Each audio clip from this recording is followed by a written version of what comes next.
mga kapuso! Napanood niyo po ba kagabi ang aking transformation bilang si Tata 2.0?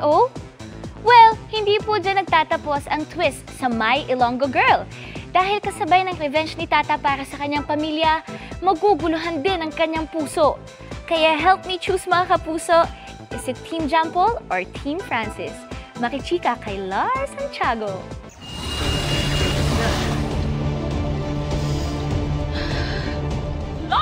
Matapos ang magkakasunod na paghihirap, hindi na magpapaapi ang ating Ilonggo Girl na si Tata version 2.0. Panalo ulit sa ratings ang episode kagabi, kung saan talagang sumakses si Tata. Binigyan kasi siya ng opportunity ni Ivana para gawing head chef at business partner ng kanilang restaurant.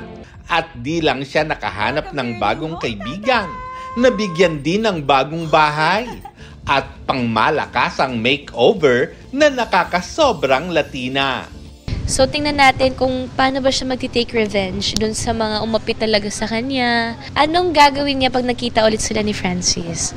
Lalong mae-excite ang mga kapuso sa napakaraming eksenang mangyayari, kabilang ang muling paghaharap ni Tata at ni Venice.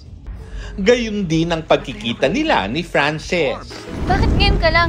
Pero paano kung late nang marirealize ni Francis kung gaano kahalaga si Tata sa kanyang puso? At ang charm niya, di na umuubra kay Tata? Pinatayan ako ng ilaw. Sinasabi ko, okay siya, mabait siya, pero parang ang boring niya. Wow. Pero nung naka-work ko po siya, ay baliktad talaga. As in, mali yung first impression ko sa kanya. Sobrang kulit pala ni Michael, tapos madali po siyang makausap sa kahit anong bagay. Game siya sa kahit anong bagay, especially at work. Talagang binibigay niya yung best niya. I was learning throughout working with Julius how she's a woman of substance talaga. She's very diligent. And that's something very charming of her. And working with her, ang dami kong natututunan. Siguro with her experience, dinadala niya but in such a light way. Kumbaga na nandun siya para gumabay, para tumulong at hindi siya, she's very selfless.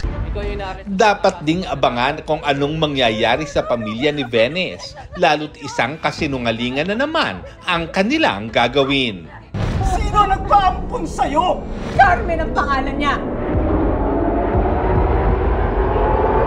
Ikaw nawawala ko, anak.